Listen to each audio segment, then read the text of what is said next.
recording. That is. It's a smaller like league.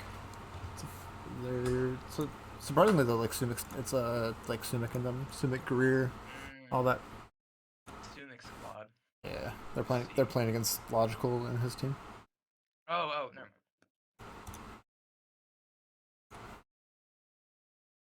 The spectator works. That's the real trick.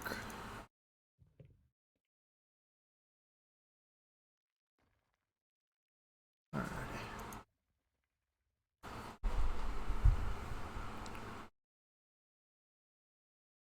Did you watch the SPL today? I did. That was awesome actually. Scarabs popped off. Veronica played really well. I wasn't able to catch the third game. I had to go. Veronica actually played super freaking well in that third game. Alrighty. Alrighty. Nice camera action. So we got two pretty solid teams here playing in the Volpus 5v5 esports team. With Sobek first ban, kind of pretty standard, right? I mean, strong support, looks to target out other things. Not gonna see a lot of Guardian presence here in this game. Electing for the Athena on the other side. We'll see what blue team decides to match with. What are you thinking, Lycan? I don't know. I mean, probably Janus has been really strong. God sees a lot of global pressure, but I don't think it's worth banning out of here. Tiamat probably also worth looking at for mid selections. Ymir still focusing at support picks. Support probably the role with, I would think, the fewest picks right now, right? Did I hear genetics? You know, honestly, I mean, hey, looking at the Ares ban then too. Set ban out, so still leaving up at least some of the stronger supports. Athena's still seeing consistent bans. Kind of pretty standard bans so far, considering these teams probably don't play each other too often. So there's probably... Are you expecting to see more of an early game composition? I would think with how... Because I've seen Greer before. Greer. Mm-hmm. I've seen him play previously on console. Usually played ADC back then, but still liked his early aggression, liked his Uller picks, liked his on-her picks. So we'll probably still see some early aggression here from their team. I don't know if they're going to top pick an ADC. I guess with on-her and Heim still being relatively strong, maybe, or Chiron even too. On-her ban, or King Arthur ban, I'm sorry. Still pretty standard. No one wants to see that. Never. Bluestone tank, Bootstone a guy, just a bit too strong with that god. We'll see if they decide to match the solo lane ban, or if they elect maybe to go for a stronger Guardian ban. We'll probably see a Tiamat, yeah. So this leaves open the Gilgamesh. I don't know if blue team will actually opt to take it. Let's see. What are your thoughts on Gilgamesh? The god controls a lot of space. I'm not a fan of him in solo lane. I know that some players have played him in the past to some success. I personally like him more in jungle than anything, but he gives a lot of space control, gives early pressure. The 1 is strong, and the 2 knockback is just a really strong crowd control.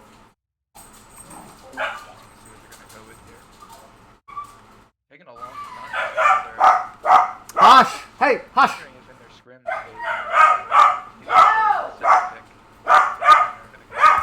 Oh, never mind. They're not hesitant at all. They lock it straight in. Let's see what red team decides to go with as a response.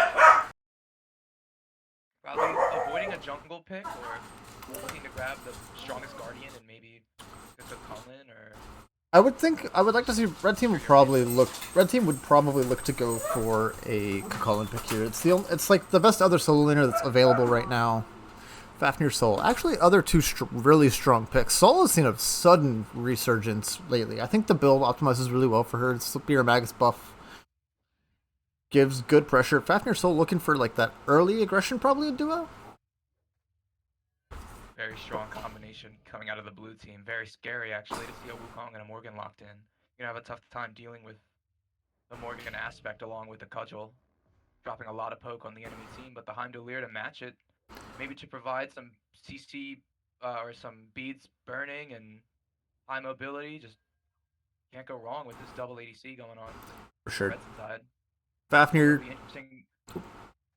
Interesting to see what they'll be able to transition with, seeing that they're probably going to lose a lot of their jungle picks here in the second phase. What do you expect to see out of blue team here, looking to deny the the enemy team, what do you think they're going to end up denying them? I think blue team looks to ban solo laner too. You could look to get Cullen out of here. You've already got a strong solo laner in Sun Wukong. They got stalemates, a lot of lanes.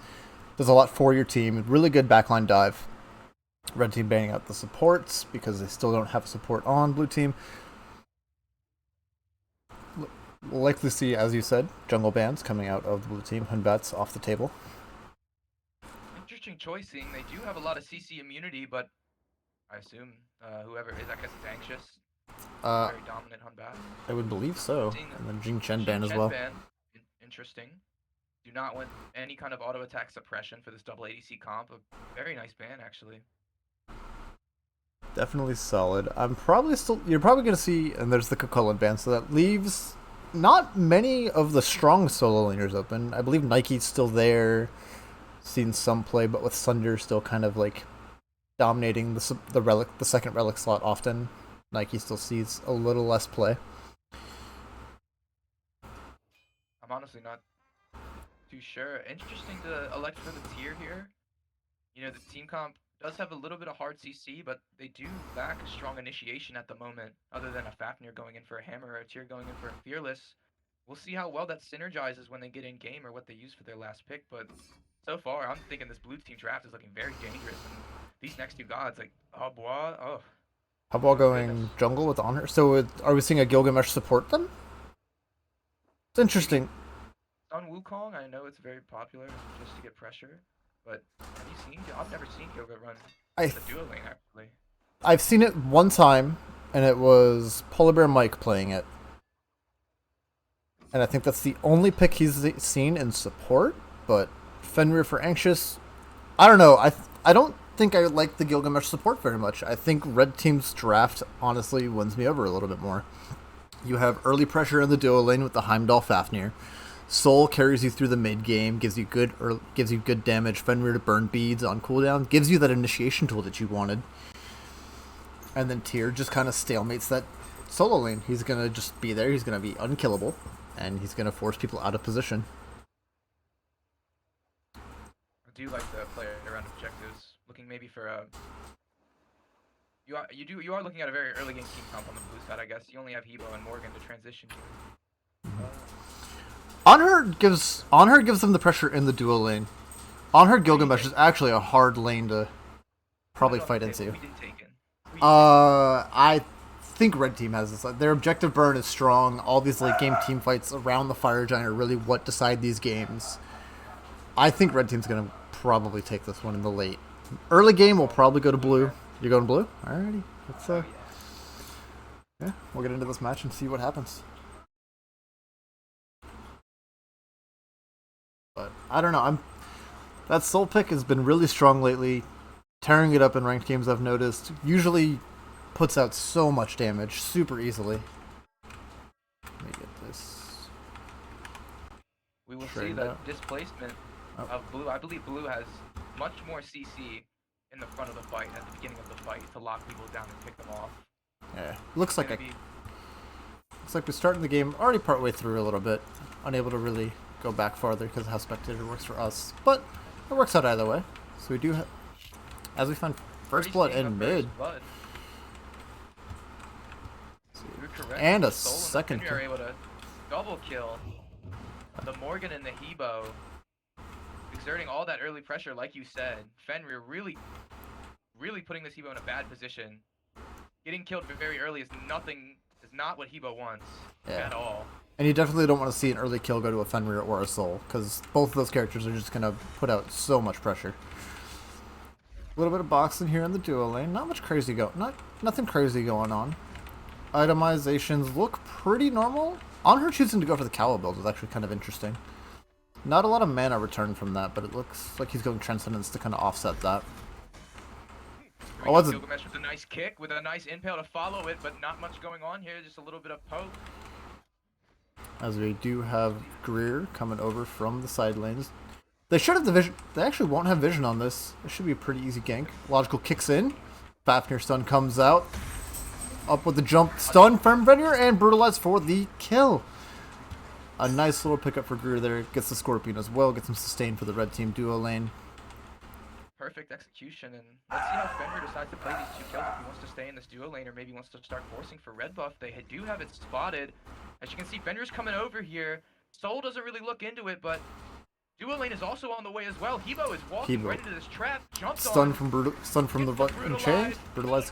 This is a 3, but it does not matter as Fenrir just eats the Hebo alive, and 3-0. 3-0 for this Fenrir, starting off strong. Full boots already.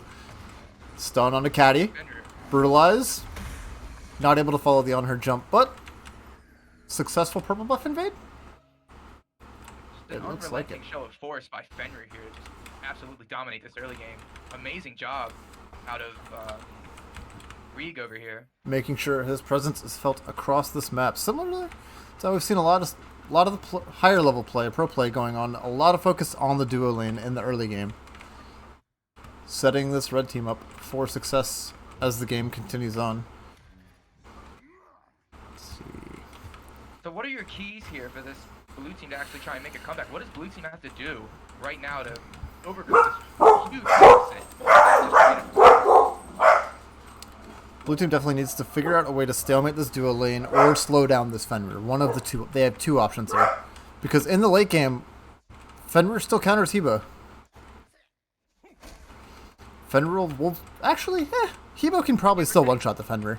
Yeah. Give or take. Depends on how the build goes. It's all who gets the timing. You see Fenrir here going in on the Morgan. Forces her beads. Hebo coming in to punish him as well, looking for a 3 and an ult. Maybe wait, but Fenrir is on the other team now, and Fenrir actually gets punished. Huh? What a crazy exchange. The way to shut down the Fenrir, I guess, is just turn into the Fenrir. Something that Morgan offers. That's exactly what they need to do to respond. Big pickup kill from our Morgan here. Warrior Tabi for the Sun Wukong, tank boots for the tier. Tier looking for more of the later game tankiness.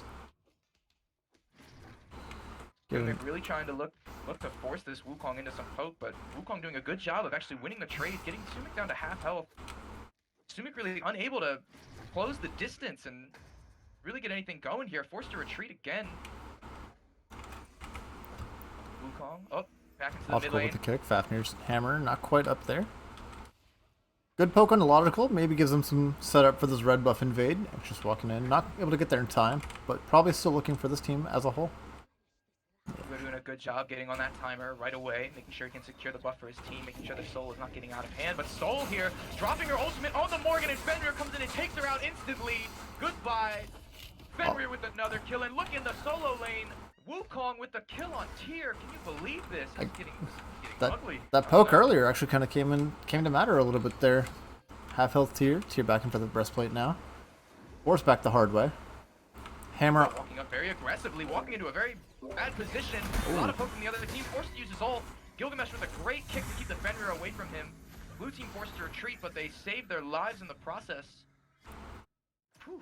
We still have level 5. Supports are still a little different here. The Fafnir's still hitting 5. Level 6 now to the Gilgamesh's level. Just turn over to 5 now. Still 1 level support lead for the Fafnir. Let's see. Really surprised to honestly see this Gilgamesh. Really interesting. Falling behind. It seems. Leave it over in the solo lane, or to leave it over in the duo lane instead of electing it to go solo. Do you think he'll even be able, as a warrior, to really have an impact on this game at this point? Falling behind. At this point, it'll definitely be tough, but he's still going to be tanky enough, I think, in the later stages. He's still going to be there. He's still going to be that frontline presence. He's still going to be a good warrior as far as like his crowd control, his tankiness. That ult creates a lot of space if used properly. Caddy with the jump in. Going in. Using the pillar or the spears. Unable to really do a lot. Forces the ult trade. Forces him back. Opens up this room for the Scorpion here. 4-man grouping around it. I don't know if they're going to go for it entirely or not. Electing to go for the oracles instead. Fafnir actually gets spotted and baited into a trap. A very good exchange of abilities. Let's see what happens to this. Anxious just caught out. Vakura picking up the kill on Adicula in mid 2, turning into the Fenrir. Again, just using that Fenrir's lead against their team. Playing really well on this Morrigan pick. A 2-for-0 trade, and you just have to wonder, there was no real communication there. Fafnir just walking into his death instantly, forced to use his ult. Yeah, that blue team does. Blue team. Little confusion from the red team. Not able to really work together here and push this lead. Very nice job by blue team to get back into this game. Yeah, they found their avenue, which is picking the Fenrir and playing as the Fenrir themselves. He was not happy. He actually gets jumped on, and Brutalized. Fenrir's doing a lot of damage. He's Oh. taking him to town, and down he goes. Oh Where'd he go? There was a Hebo there a second ago, wasn't there? Maybe. Oh, he's still just looking for these Unchained Brutalized combos on cooldown. Ult forces the beads out of the Gilgamesh. Here coming in goes on Gilgamesh, but Blink Fearless there. Oh. Fight has been split. Wukong is still chasing after this. Fenrir going for the kill, dives in, is unable to get him, but still going. Fenrir blinks away. Wonderful escape by our Fenrir. Wukong now getting flipped on. 3 people could potentially be right on top of him. There we go. Counter force the mid lane, looking for the dash. Gets the bull to go off. And gets out. Unscathed. Great plays there from one thing that escape that trouble. Yes, one thing that Wukong brings is a lot of safety. Uses the ult offensively and still gets out of a pretty precarious situation where he could have been pinched by 3 people. Interesting to see him go for the Soul Eater. Pretty standard, I feel like, but gives him not a lot of early tankiness. You said that's more of a rank strategy, honestly, going in with a Soul Eater to try and maybe bully out your opponent. Do you think it has any implications in a competitive setting? I think so. It still gives a lot. Oh, as a fight breaking out of mid, hammer just off the mark. Gilgamesh jump gets him out. Looking for this poke on the Fafnir, but they trade Soul ult for not a lot. Soul just looking for a lot of this poke with the Spear Magus first item. But back to the Soul Eater, I think it's definitely like a ranked thing. It definitely gives Sun Wukong a lot of like sustain in lane to match against this tier sustain, right? Once he gets a stack, that's a lot of power. It's cooldown. But I think it'll hurt him. Believe so. Yeah, they gave it penetration not long ago. But again, I don't know if that's what you exactly want out of your Sun Wukong. He's not really winning these trades anymore against Sumik. Despite having that. That's what those early prots do for you there. But we'll see how it pans out for him as the team fights start to break out later on. Over here in Joe, it looks like they're posturing for a purple buff invade. They actually have the numbers for a few seconds, and they're looking at Gilgamesh, who leaps away. Red team wisely elects not to chase into a bad situation, looking to secure the map on the left side. Clear up some space for these left mid harpies, secure the neutral farm for themselves, build themselves just a little bit of a gold lead.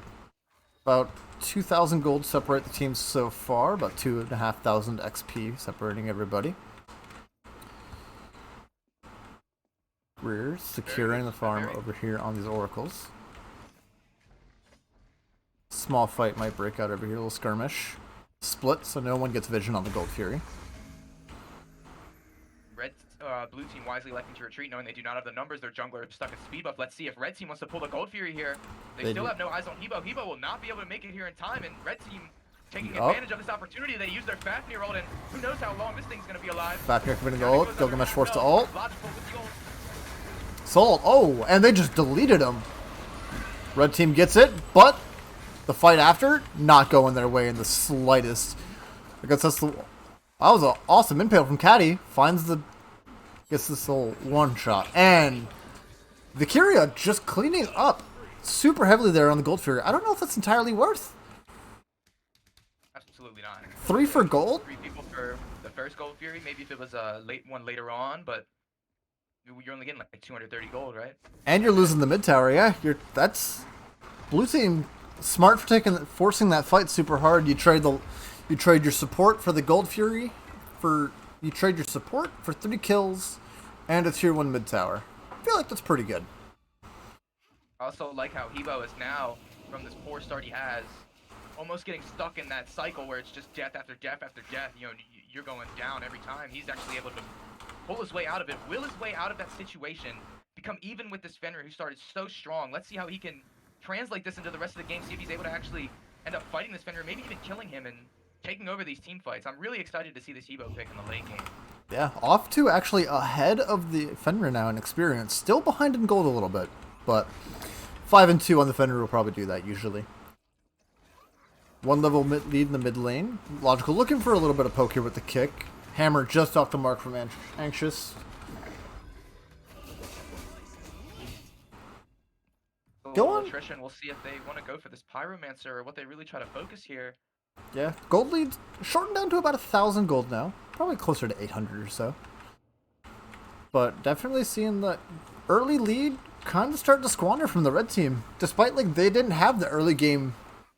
Like, their comp was not set for that early game lead. So it's going to be interesting to see how it kind of pans out as the game goes later on when their comp starts to come more online.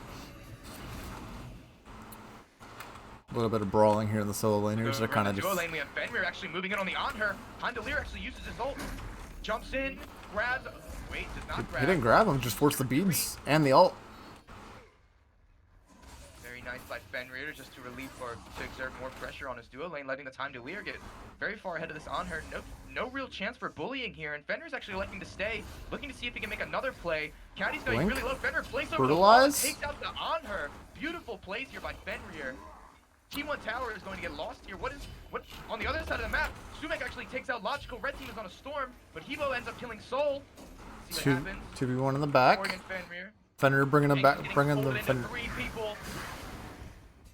Two-man Fearless to peel for the Fafnir, but unfortunately, Fafnir deforming. Easy cleanup for Valkyria. That was an awesome Fearless from Sumek. Almost saved his Fafnir's life, if not for the detransform. But meanwhile, the fight's going on the right. Poke onto this tier 2 tower from the Heimdall. Fenrir poked out a little bit. Actually, he might be able to get this tier 2 tower, right? He's definitely going to get this tower, and it's at 14 minutes. This is a big advantage for the red team to just keep pushing that gold lead, keep piling it on, re-secure their lead, re-exert all of their pressure. Alternatively, Caddy's decision here, freeze wave at this Phoenix. The only way Heim can now get farm from this lane is to come to where this tier 2 used to stand. Really dangerous for a Heimdall, but probably one of the safer ADCs. Through the Realms, a pretty good ability. We'll look to see if the red team, instead of electing to stand in the duo lane, groups back up and actually tries to push this mid lane. You know, you have a couple objectives up. You could make a play here. We'll see what their strategy is going into the heart of this game. Looks like they want to go for the Pyromancer. Fenrir maybe looking for some good vision. Yeah. They're probably going to look for this Pyromancer about a minute until the Gold Fury spawns, so we'll probably see a loose pull on this and a real fight breaking out around that Gold Fury. Logical stunned out, force the beads. Very good play by Anxious to force this support to be completely unsafe. We're seeing see how he plays now that he has none of his CC immunity. We're seeing a little bit of a 5-man grouping here too. I like this from red team. This is exactly what I wanted. This is going to be big for them to just... You're talking about Heimdallr can't get farm, but now that he's with his team, pushing his 2-level onto the rest of the blue team, making it very difficult for them to even come close to fighting them. If they take a fight here, they're probably losing a lot of people. They're losing a lot of their teammates. Yeah, they're doing what their comp is designed to do. Play around these objective fights and look to burn these objectives. It's going to be interesting seeing what happens at this Gold Fury fight with no Soul ult available. They do still have the Fafnir ult though. They're not even elect to backing. They don't even want to use, they don't even want to use the Pyromancer. They just want to get this Gold Fury down as soon as possible. Blue team has the vision on it though, so I don't... Oh, blue team vision just falling off. I don't know if red team's going to look to pull it here or not though. Blue team kind of grouping, and looks like we're going to see just going back to farming a little bit. Red team probably wants to back, spend their gold, look at that gold from the Pyromancer that they got, and make use of it. Come into this fight with a Soul ult and a lot more items in hand. It seems blue team has been now stuck in a very reactive position. They are unable to really force the issue and look for picks. They're just stuck at the whim of the red team. Yeah, it's red team's game. It's just blue team has to play it the way red team wants to play it. Vision here, still in favor of red team. Sentry ward on there with just a vision shard. Clearing that out now. 5 solo laners have rotated over to, or I guess Sumek has rotated over to this Gold Fury. Looking for a light pull, some small poke on the support. Nothing really relevant here yet. I don't know, you see Caddy's actually backing. The red team has 5 people in position. Oh, Caddy chooses to stay. Very good, very wise decision there. It's just houses. They can do now that they have their whole team Gold here. Fury down to half. Sumek blink in. 2-man Fearless. Fafnir stun. Great peel from on the logical though. Sumek really ult. in deep. Caddy missing on her ult on the Fenrir, but that's alright. Brutalize in onto Hebo. Greer looking for the Morgan, able to invis out. And Imigod pretty far back into the backline by himself. Fafnir deforming, finds the stun, unchained into Brutalize, not looking for it. Here comes the Brutalize, actually misses the stun. He gets stunned by the Fafnir as well. Is in a very bad position, gets taken out by Ree. Good night, Wukong. Four alive for the red team. Back to the Gold Fury. For the blue team.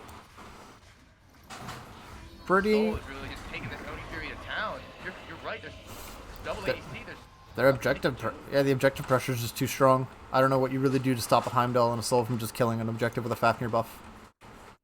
Morgan, getting some farm over here on the right side, invading the blue buff. Getting away, stripping away what she can.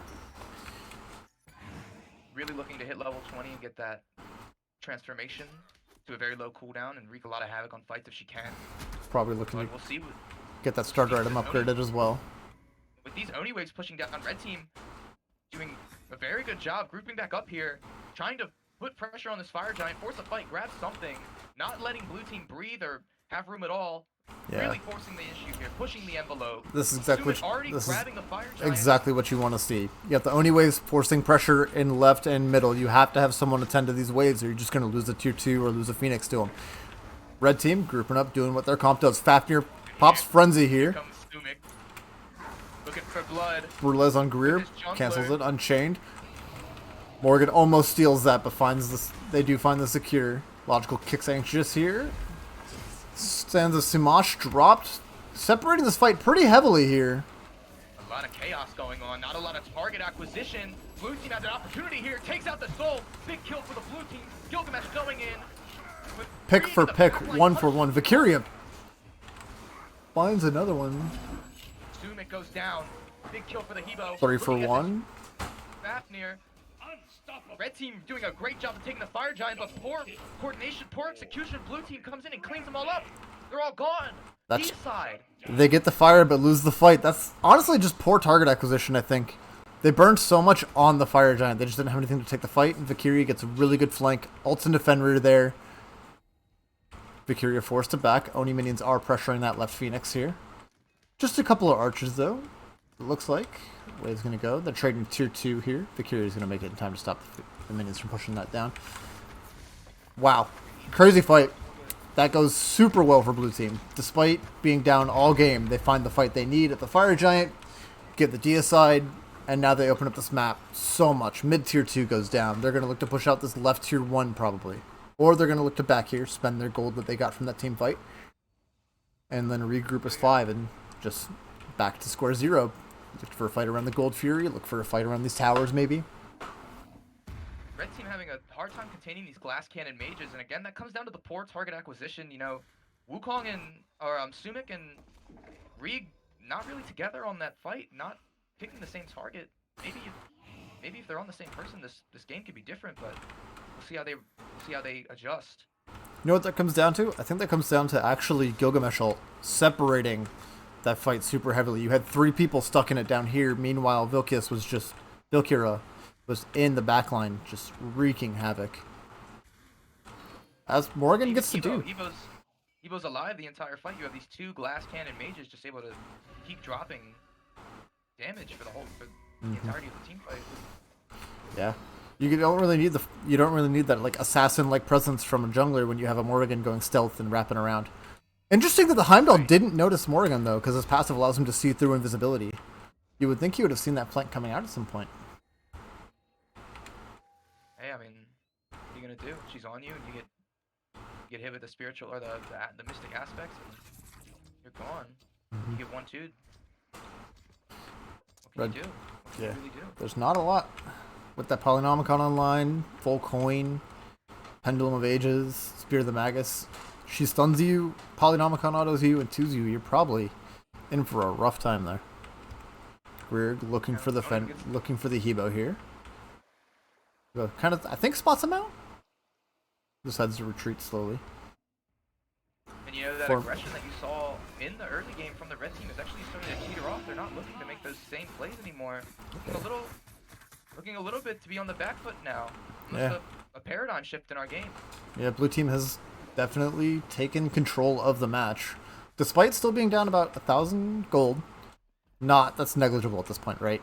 I mean, everyone's items are online for the most part. You're seeing some maybe 5th or 6th item slots filling out. Everyone's starting to tick over to about level 20, except for the supports, obviously. Poor supportsman. Always getting the short end of the stick. Stop buying benevolence. You want your XP. You want your gold. Blue team's vision around this Gold Fury is so good. They control all the choke points here. Red team has no way to get in here without being on a ward. This is really strong. It's strange. Like, you would think the comp that wants the Gold Fury objective, or wants the objective pressure, with a logical jumps in, looks as like kicks on Anxious. Fafnir brought down to half health. The double backline dive from the Hebo Sun Wukong just gets Heimdall to half health. Nimigod blinks in, forces the ult, forces the Heimdall, gets in the back. Fenrir unable to pull anyone. Sumik stuck in a very bad position, getting blasted by On Her. Very low, also with the Morgan very low. I'm surprised no one's died yet. Wow. Blue team picks up 2. Caddy finds Anxious. Hebo beads forced out. Adicula. Melting Hebo. No chance.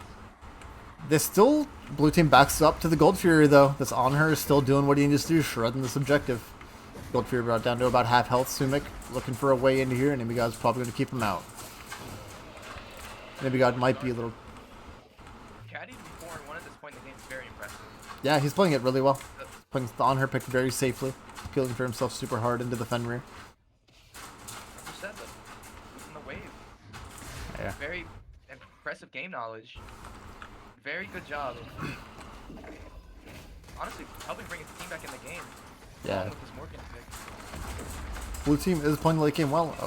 Vicaria Fenrir ulting into Fenrir there. I don't know what he was really looking for there. Maybe the soul disapparate going out. But I don't know what he was really looking there for. But hey, I like the idea. Cooldowns are meant to be used. Yeah, playing for the aggressive picks here. Again, at level 20, it's only a 90-second cooldown, and with 30% CDR, you're probably looking at what, like 75, 72 seconds? You just turn into someone else? 80 seconds with... 80 seconds, even lower. Yeah, and he has 40% cooldown, so it's probably roughly about like a 65-second ult, give or take.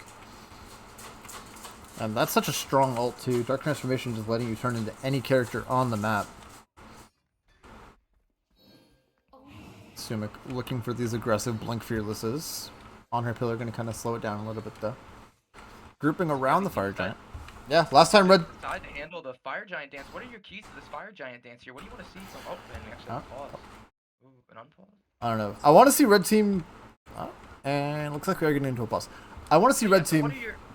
What are your keys here? Red Team needs to look for... I don't think they need to stop looking for the fight after the objective. They need to get these objectives with their comp and disengage cleanly. Their Fafnir passive and Fafnir 2 allows their ADCs to shred this objective. And they don't really have a lot of fight afterwards, which is where Blue Team's just coming in, cleaning up house after these objectives, after everything's used on the Fire Giant or the Gold Fury. Blue Team's coming in, cleaning up house afterwards. This Red Team definitely more designed to get these picks. Like, grab these people, pick them off, pull them in one at a time, use their healing abilities, like, take a little bit of damage, but reset slowly and just almost like a slow burn of a fight. That's what they're designed to do. Look to either burn the objectives and get the advantage, or just slowly, just methodically wear down the enemy team. Whereas Blue Team, with this Hebo, this Morgan, all these ults can synergize together to, I think, take them out way more effectively, but I don't know what your opinion is. I think Fenrir needs to find a good ult on a backliner. That's how they win these fights, I think. They need to pick this Morgan or pick this Hebo very early on. The last couple fights, Nimigod and Martin to the Money have gotten on this Heimdall and forced him out of every fight. He has been a non-factor as we're getting back into the game. Look at these relics actives cooldowns. The jungler, mid, and ADC all don't have beads up on. As the fight started to break out, Sumik brought down a half health Gilgamesh ult, jumping in. Sunder off the mark from the Fenrir pick. Ult actually, Fafnir ends up getting pushed into the enemy team and taken down. Huge soul Fenrir with the Unchained. Support for support. Oh! Oh! Wow! Oh! What'd I tell you? Yeah. Why? This Hebo is just too much now at this point. One-shotting Ran him over. everyone. Wow. That was a really well fought. I mean, you can't stack 5 people like that. A Hebo Vulture's gonna rip through all of you. That was a good fight for blue team. And now they get this tier 2, potentially this Phoenix. No minion wave, but next person's not up for 7 seconds. And you know, this Fenrir, after having such a strong early game performance, electing for this really tanky build, you know, not really able to translate his lead at all. He's more of just a second solo laner now. All he can really do is jump in. He's not going to be a super big threat to anyone, maybe other than the ADC and the mage. Yeah, that right bird goes down, middle bird goes down. 2 Phoenixes. The base is exposed now for against the red team. One more fight like that, and that's game. I think Anxious needs to be careful where he's ulting. Because the last few fights, Vicurious just ulted into this Fenrir, picked up Anxious, and then just held him still. Let his team shred through him. Tried the true strategy of taking out the weakest link. Pick up the tank. The numbers advantage. Pick up the tank and just let it go. You saw it happen to both supports in that one fight, by the way. A good job of letting the enemy team come to you.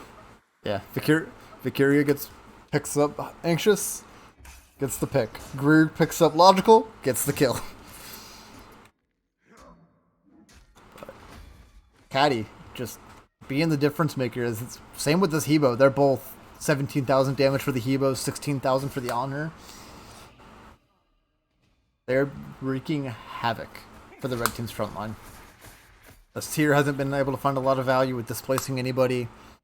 The Fenrir started off with a great early lead and is now kind of transitioned into this other secondary frontliner that's not pressuring anyone enough. Unable to exploit the enemy team out of position. He cannot kill them instantly. He cannot bring that flare, that fire that they really need to take out this Hebo or anyone, honestly. Pretty easy. Relying solely on Time to Lear, who's unable to really get into the fight, and that means you're really looking at only Soul as your main damage dealer right now. You're gonna get all in the back of Atakula. Mm-hmm. Do you see red team making a comeback into this game? I think they need at least 3 good Phoenix defenses, and maybe they can come back into this. You know, their base defense is really strong. The double ADC will be really good for taking out the front line as they walk into the Phoenix. But actually, and Evo finding actually out of the poke. Position here. Up, down, fear, up, down, up. Oh. A lot of confusion going on in the fight. They actually end up taking out Sumik, and it actually turns really poorly for the red team, who was unable to focus the Kibo, and now Handelier forced to ult. Ridiculous poke down to about half. Enemy blinks in, doesn't quite find the 2 to proc the Morgan too. Martin to the money though, finds the pick on the Heimdall. This is more than likely game. 2 fire waves pushing into the base. Morgan looking for goodbye Soul. This Morgan pick played so well from Vicuria. 10 and 2 for the player, and that's game.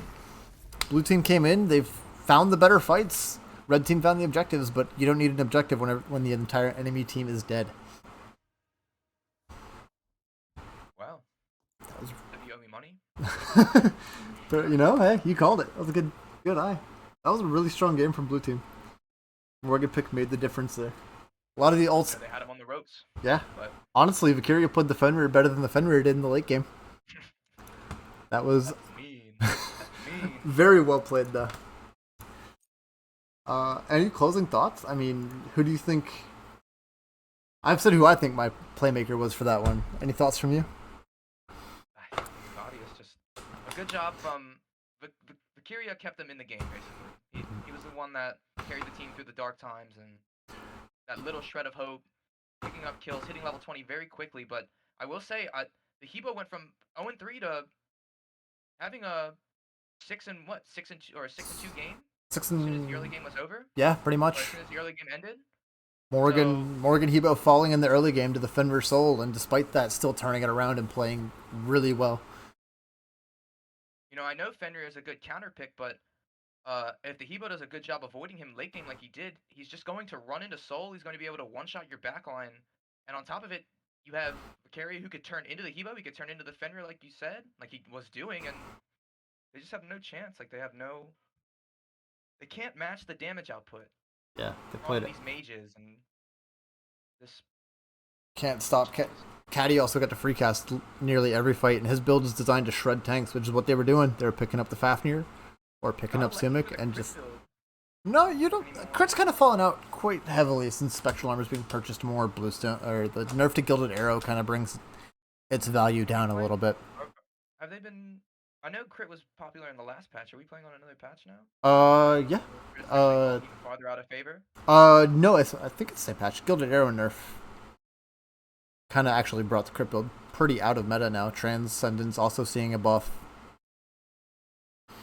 ADC's just electing to go for more of the early game build. Let's see really who was the tail of the tape. Honestly, they all played pretty well. Roughly 20k across the board for everybody. I'm Delir, unable to match on her in any sense. You know what I mean? After that strong early performance, Caddy really showing that he was the stronger ADC, come back from that deficit and still end up putting out that much damage, like you said. Yeah, kind of hard to cast when you have a Sun Wukong and a Hebo blinking on you and just nearly one-shotting you in every fight. Playing well to their comp's design. I don't know if we have another game coming up or not. Let me find out really shortly. Or did you only want to do one? I'll do as many as you want. I mean, I'm done. Are you recording or streaming? I'm recording.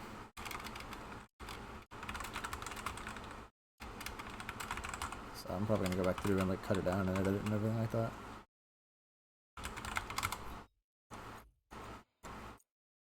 Let me see. I made an audition video by myself, like solo. Yeah, I think it would definitely be weird doing it by yourself. Oh, they're not now. Okay, cool. I think that's what Aggro did. Believe it or not. He's like their best caster. Oh, their finals versus Smite. Alrighty. Oh, they're going against the Doughnut Doug. Everyone's Doughnut favorite. Douglas. Yeah. This will be Doughnut Jeremy. Martin to the money getting the Fender this time. Both drafts here look really strong. Jingoban getting the Chiron paired with the Ares from Promise. It's going to be a high pressure duo lane to fight into. But Yemoja and Heimdall probably going to return that favor. You know, but red team electing for a comp with not as much CC by any means that blue team has. Blue team with a lot of hard lockdown that I think red team's going to have a lot of trouble dealing with, especially with this King Arthur and this Fenrir able to burn beats. And even I'm Delir, Chang'e, like all these gods are going to be able to throw their ults at you and you are forced to use your actives or you are going to be punished. That's true, but I don't think anyone gets out of this. Anyone but the Fenrir is kind of just locked in this Odin cage if it goes off, if they play it well. This Odin could make the difference, but I don't see a lot of follow-up for the cage. That's my fear here.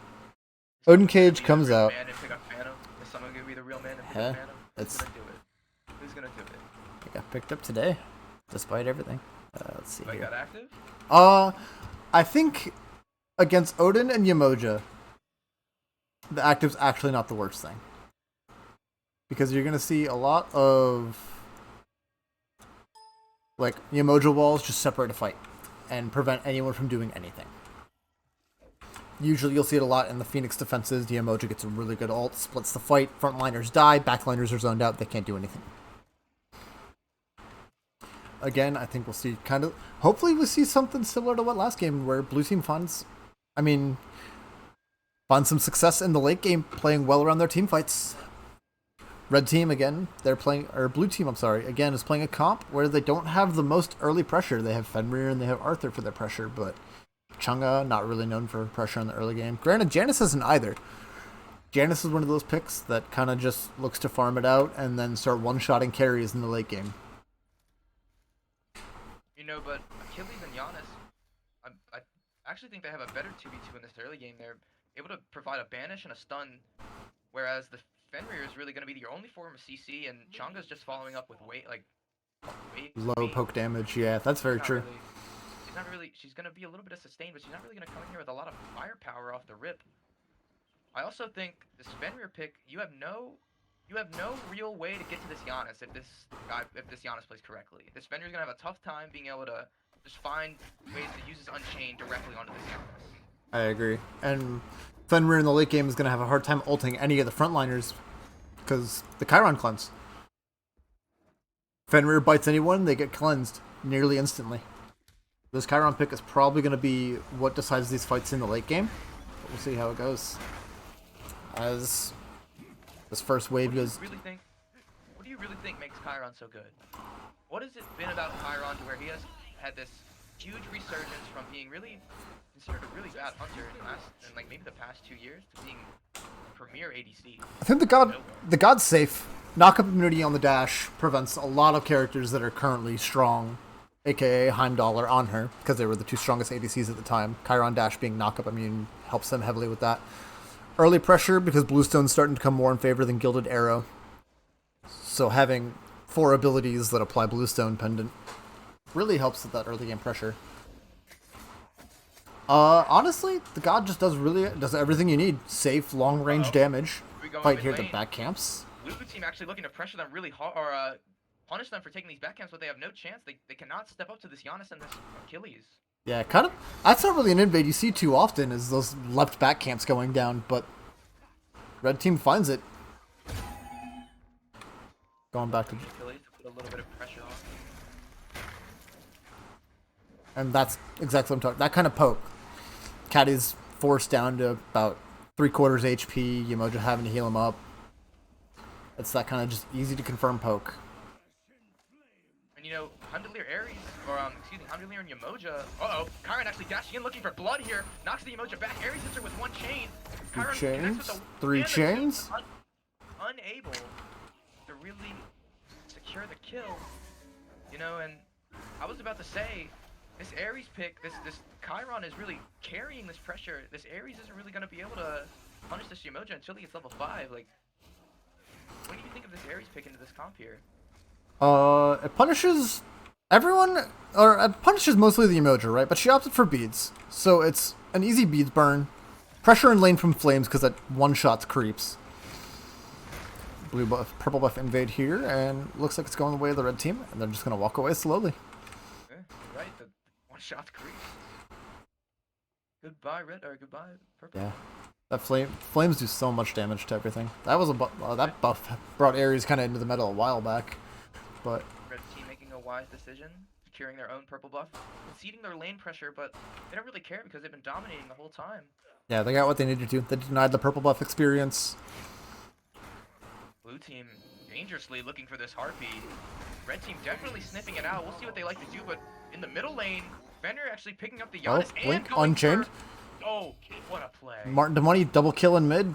Finding, you know, we said that the Janus Achilles might have the pressure in the early game, but again, Vikiria and Martin DeMoney proving us wrong. He's taking what he learned from the last game, applying it to this new game. Yeah, playing the Fenrir for the early game. So, I mean, pretty standard stuff going on here. Odin actually opting for no starter item, going straight into boots. Curious what that's going to turn into as far as late games. Are you a fan of Odin? I don't know. The character, since his changes to his since his rework, he's been a strange character to see, right? The 3 does so much damage, but the Bird Bomb combo is still his staple.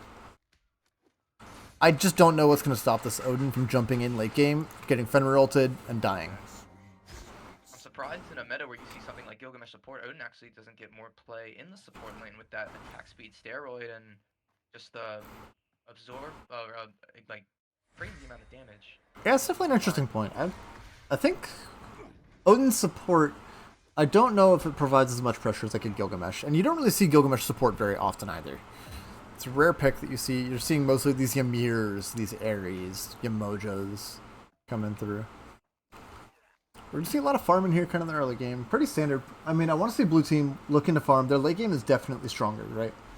Between, Yanisult coming through over the duo lane. Purple buff. Really looking to pressure this purple buff away from Caddy. Caddy really not getting any breaks today. Stuck with the other team just taking his purple buff and pressuring his lane out. Yeah.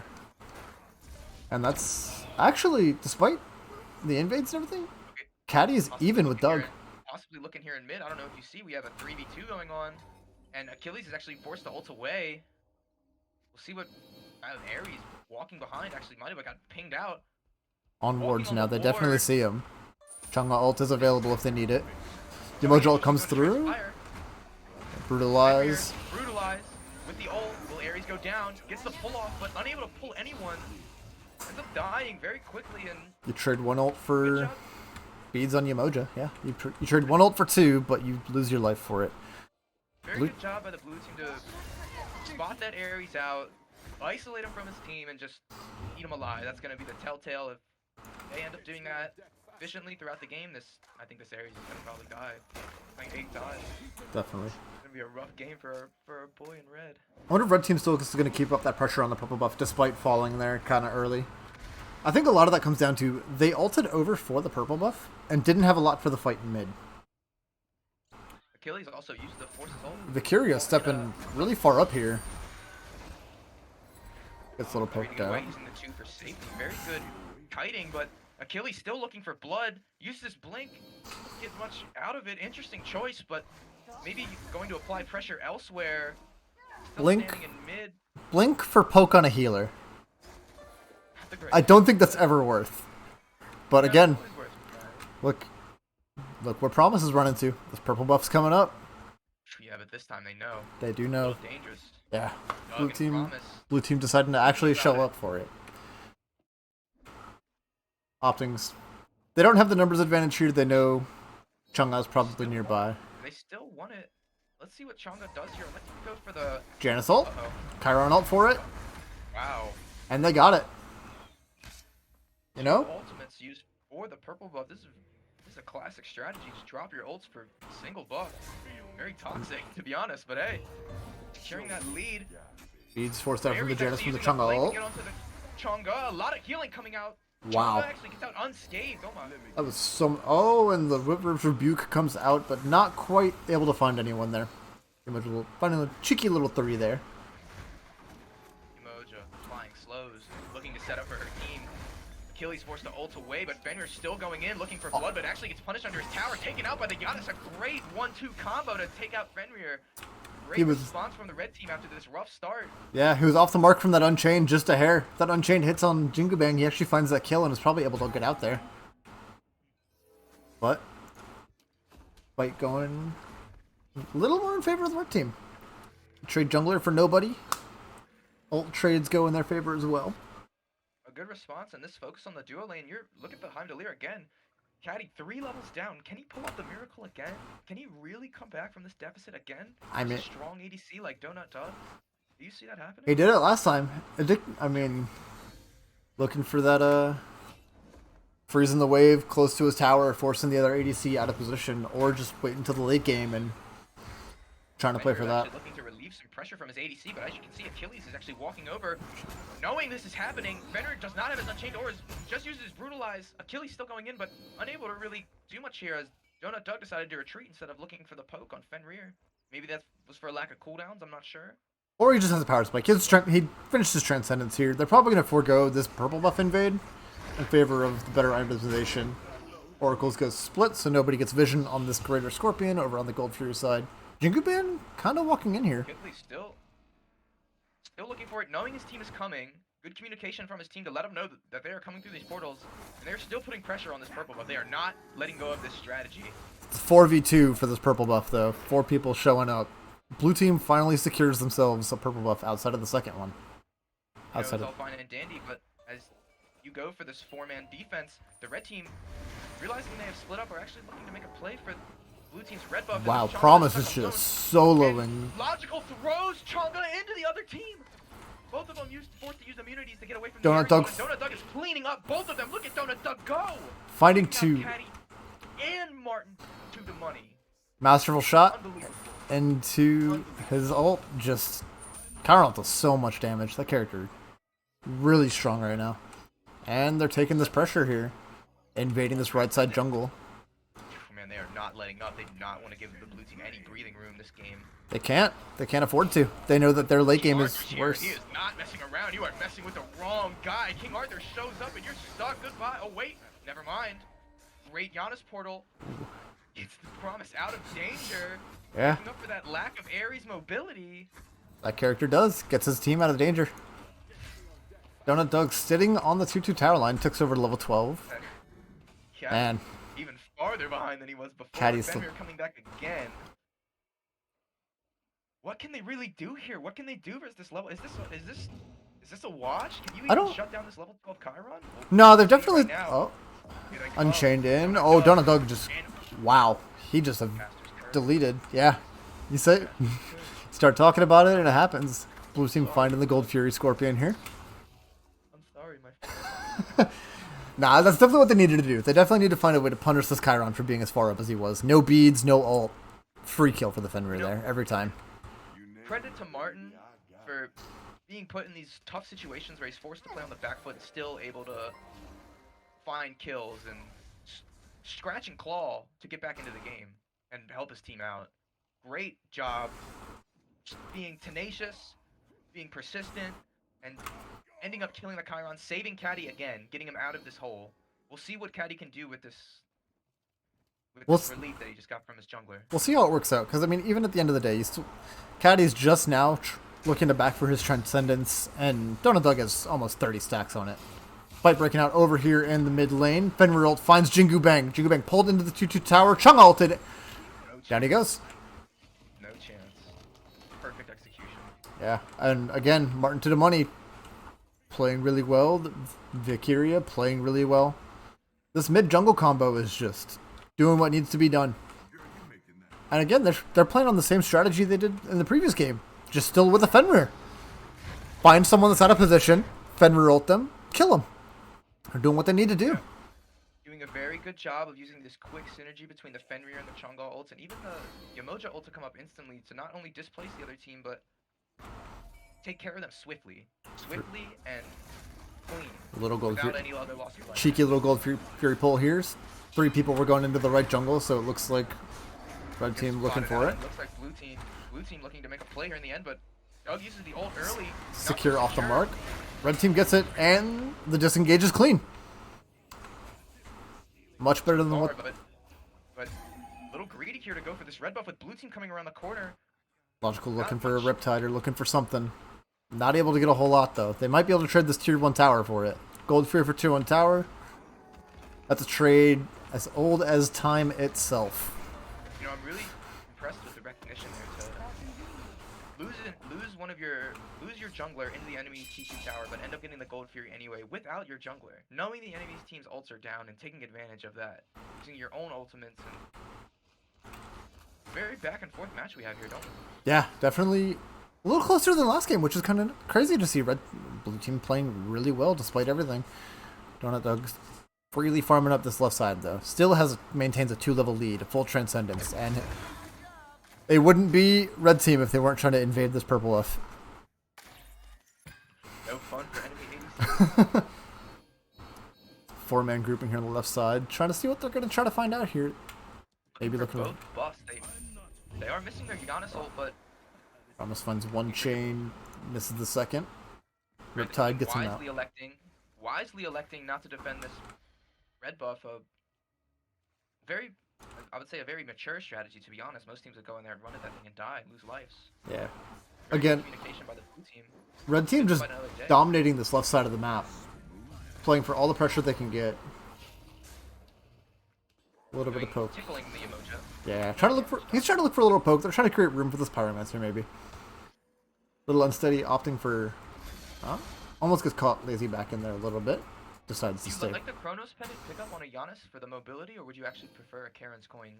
I don't mind Chronos Pendant. That character does really well. He's got... Oh, unsteady. Forced into the portal, but Martin to Money is just waiting for him. Ready to go. That lack of mobility on Fenrir does not matter, making up for it by easily punishing Giannis. Doughnut like dashing in. Great job waiting for him. Doug going in and... You don't need to cleanse the Fenrir ult if you're the one getting bit. Martin to the Money almost finds the trade there. Caddy finds Doug. 2 for 2 so far. Caddy beats out the Hind. Oh, and here comes Snatty. Gets Caddy in the cage. Caddy away from the Bifrost. Actually, he's out of the Bifrost, but Shadow says no. Dunks on his forehead. Arthur chained by Ares, stunned by Snatty. Jingu Bang. What can he do? The tanks are shredding him. Enemy Jingu Bang still can't dash because of the cripple. Arthur putting down a lot of damage. Yamojo with a great stun. Arthur uses his speeds, and here comes the Odin with another. Snatty with a huge bird bomb to take out the Arthur. And that's what that cage comes in super clutch there. Separates that fight, forces Caddy to use the Bifrost to get out of the cage, taking that extra damage from it. Really, really good rotation from Snatty there. Him from getting to the first Bifrost, wherever it was. You know what I mean? He could have flashed away to the duo lane, but perfect cage forces him to use a short-range Bifrost, and they make swift work of it. Really impactful rotation from Snatty there, coming out with the Odin. Showing up more than the King Arthur there, yeah. He's an Xbox Odin player.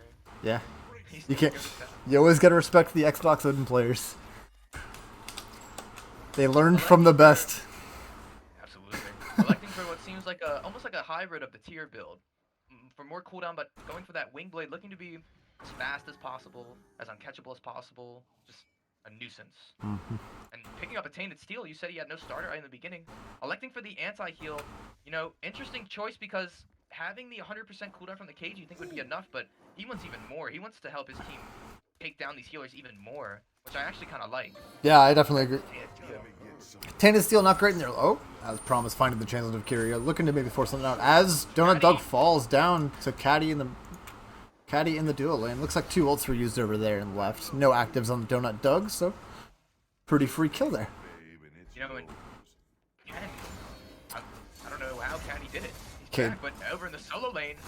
Cage dropped an enemy poke down to about half. Jingu Bang with the execute off the mark, but the Janus snipe is not. Little Unsteady comes ripping through with that through space and time. He would have 3 away. Saves himself for now. Blue team here to back him up. We'll see what red team elects to do here with this man advantage. Missing their solo laner, but... Meanwhile, Caddy clears up cleans up a tier 1. They're looking to get the free back off here. As the tier 1 goes down in solo lane, so I guess trade tier 1 for tier 1. ADC for solo laner. Who do you think that favors in the I guess more short term? Because obviously with this Gold Fury coming up, everyone's going to be up for that. From that 1-for-1? I mean, I'd definitely say it favors whoever killed the ADC. The blue team definitely got to win there. I mean, you're losing your solo laner, but you've had Doug ahead all game, and KD's finally able to make an impact on this game more than he ever was before. He's finally even. Snatty for the bird bomb in. Bifrost. Actually playing very good use of the Bifrost. Rebuke forces out. Doughnut Doug brought down to 1 health. That Chung ult did so much damage. Ares ult comes through. And the Janus ult cleans up the Kyria as enemy god is just wreaking havoc onto Jingu Bang. Fenrir ult comes through. Promise brought down. Enemy finding 2. A 3-for-2 trade in favor of blue team. They're taking these late game team fights super well. Blue team has found a target. They have chose Doughnut Doug to die every single fight, and that's what's happening. Take him out, and everything seems to fall apart for the red team. Without their ADC, they don't really have a reliable source of shred. You know what I mean? No consistent damage. You're just relying on unstable. Little Unsteady might get caught out here. They're playing for that portal too. They know where he's going to be looking to go. Unsteady instead decides to path towards mid lane, stealing more farm while he's at it. Well, you have everyone ready to go to clean this man up. He's just buying time at this point. Oh, a good Riptide. And he should fall here, yeah. He bought a lot of time, though, to be fair. At that point. But, I mean, you're missing a main source of damage here. Blue team could possibly get an Oni Fury here, and we saw what happened last time with the Oni Fury. The red team last game was able to take advantage and get the Fire Giant. I don't really like that death. I'm not a big fan of sacrificing yourself for a red buff there. I think that was a very poor decision.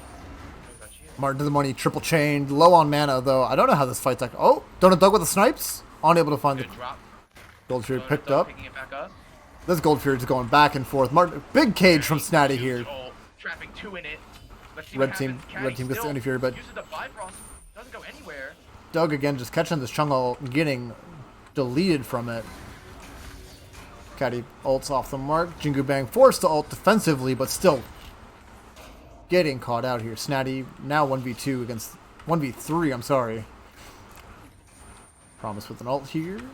Doesn't find much, but Snatty playing the Odin to the best he can. A little Unsteady looking for maybe some Janus snipes. Yeah. Snetty looking for a way out here. Aegis beads forced out from Valkyria. Snetty forced the beads, the Unchained. Fenrir, here he comes, waiting for the beats. Perfect execution. What an ult by Fenrir to be patient. Yeah. Good job by Martin to the money. And I think that's the problem for red team. Extended fights like blue team is trying to force is always going to favor the team with the healer. They have Chang'e, they have Yemoja, they have the sustain out to make these long fights go well. Despite losing they lose the objective, but win the fight afterwards. They do lose that tier 1 in mid, kind of evens up the mid lane pressure, opens the map for the red team if they opt to try to play aggressive again. Doughnut Doug.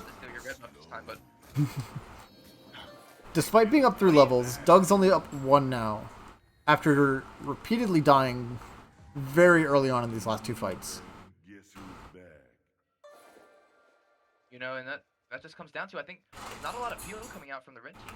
You know, with an Ares and an Odin, you don't have a lot of hard CC, not a lot of displacement to get anyone away. The other team can basically just walk right into you, and all you can do is either block them off or pull them away. What do you expect the red team to do to try and fix this? Like, are they going to be able to protect Doug? Do they just have to let him go? I think they either have to look to peel for Doug, or they have to find picks early and then take the fight afterwards. Ares ult coming through as well. Through space and time, just off them.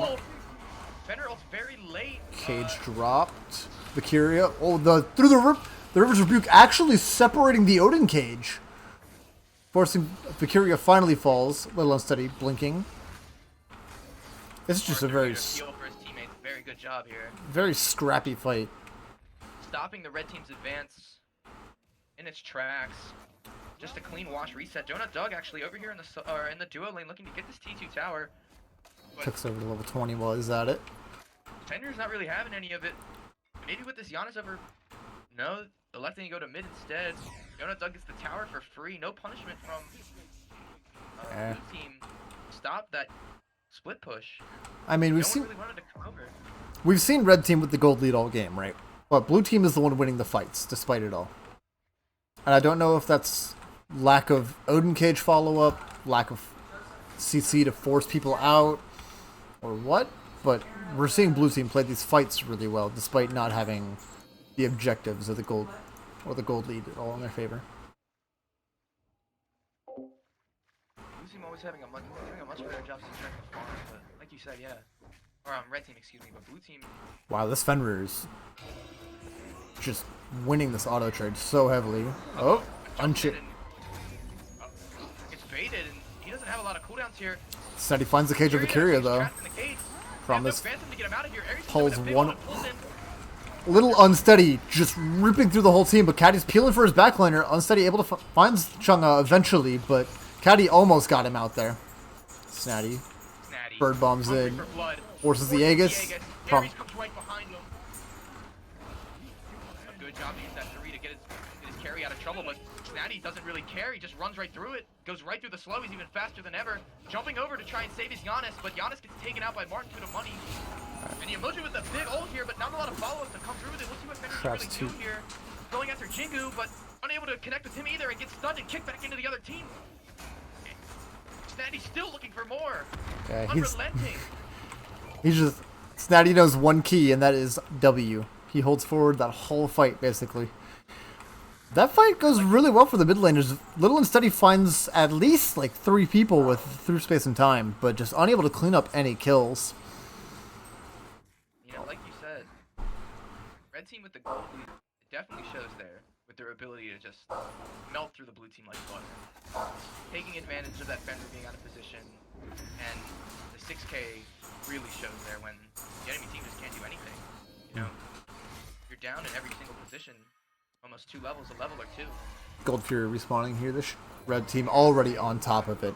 No one from blue team really showing face around it. Closest person's Valkyria, and he'd rather do his red buff right now.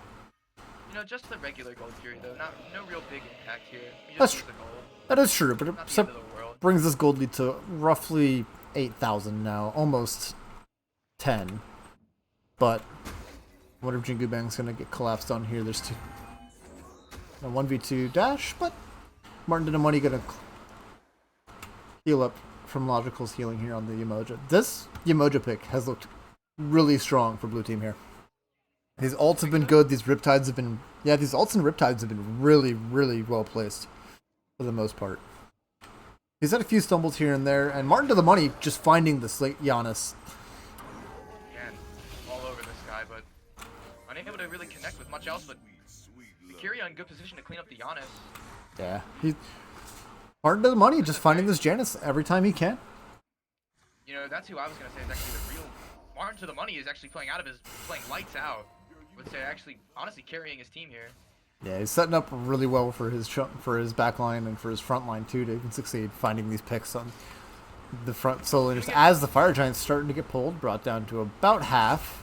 Snatty stepping forward, drops the cage, brings in 3, but forces the Bifrost.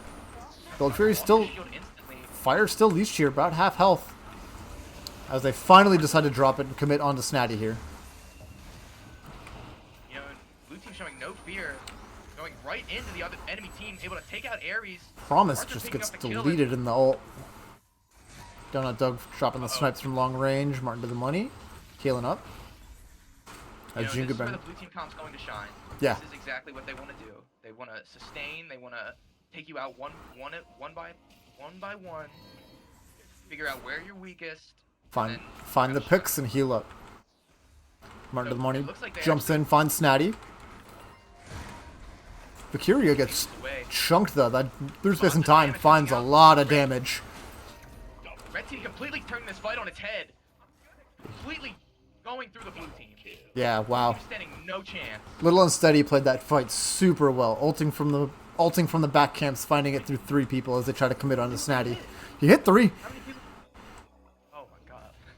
The only person I don't think he hit was Martin to the money. I think he hit every other person though with that Janus snipe. Red team gets the Fire Giant. Demigod.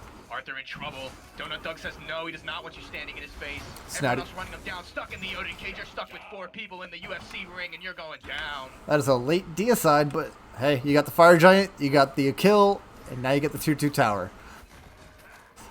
Wow, everything that I know apparently is on its head. Because I said that red team had the early game, blue team had the late game. But red team is just turning it around in this later stages of this fight. Snatty's playing this Odin really well, separating these fights, forcing mobility, and they get the bird. You know what we really need now? What's that? This Odin, you know what's really making me want? We need a Bruce buff. A Zeus buff? No, we need a Bruce buffer. Bruce buffer? Yeah. We definitely need the UFC announcer. Yeah, that'd be pretty interesting. I could see it. Yeah, it is. He just screams out, "Let's get ready to roll." It's an octagon now instead of the gold circle like it used to be, so yeah. Even better. So, all right, blue team's avenue back into this. I think that fight might have just been a bad fight, right? They grouped up. They all got hit by a Janus ult.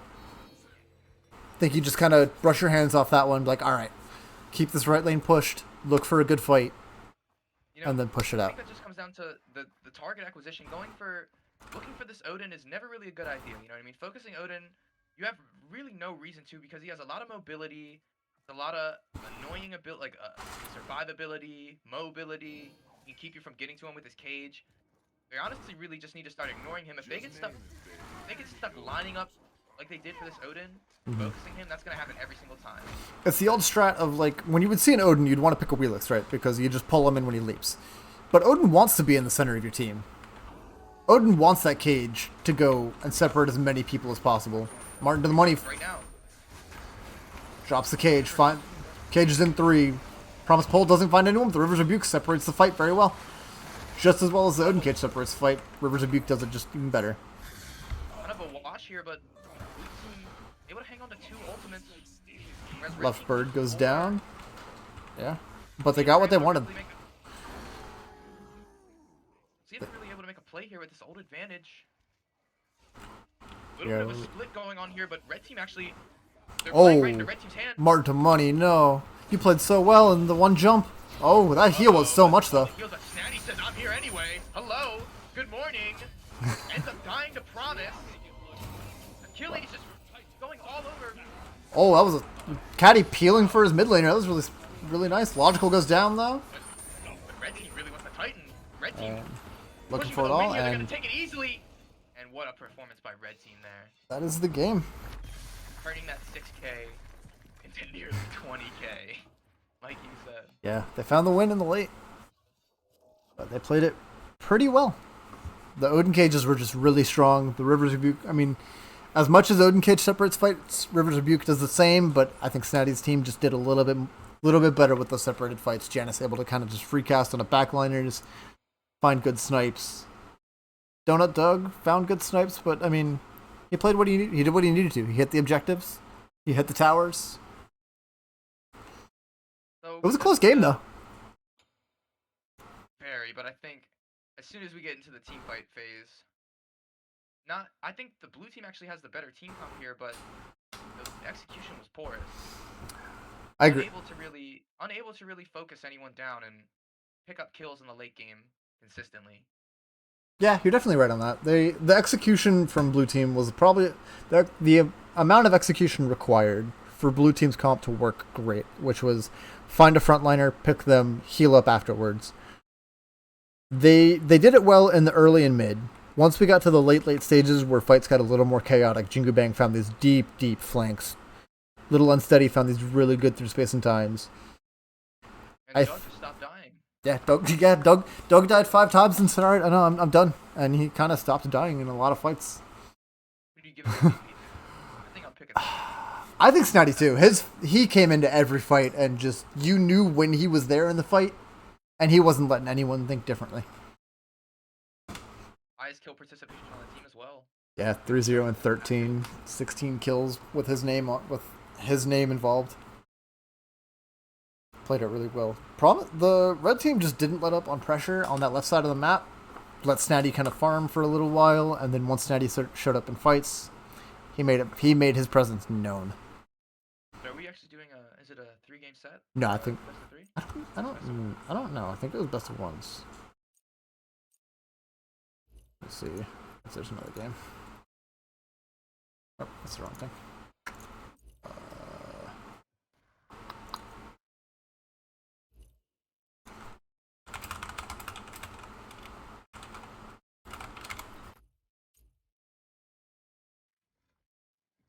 Let's see. If not, I think that might be it. That's fine. We got 2 good games in. You can Yeah, definitely. take some stuff out of.